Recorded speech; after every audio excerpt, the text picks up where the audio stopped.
These World War II American reserve parachutes were found on the drop zones of Operation Dragoon, the invasion of southern France that occurred on August 15, 1944. Paratroopers were equipped with a main parachute and a reserve parachute that was to be used only if the main one malfunctioned. Since the main parachute almost always worked, the reserve parachutes were almost all abandoned unused on the drop zones, where they were picked up by local civilians. One of the parachutes has never been opened since the war, as is proven by the fact that the seal on the opening system is still intact.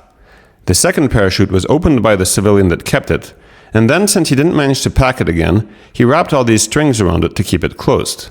With a bit of effort, I was able to repack it. The seal is also still present on the second parachute, but the seal string is broken. Both parachutes still look as good as new. The second one, that is dated May 25, 1943, even still contains its inspection and packing data card in a little pocket on the back. The card bears the signatures of the men who last folded the parachute, so that they could be held responsible in case of an accident. Who were these men and what was their fate?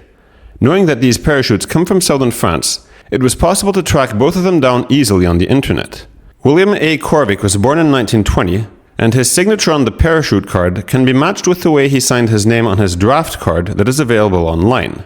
He served in the Headquarter Company of the 460th Parachute Field Artillery Battalion that was part of the 517th Parachute Regimental Combat Team that jumped into southern France in the early hours of August 15, 1944.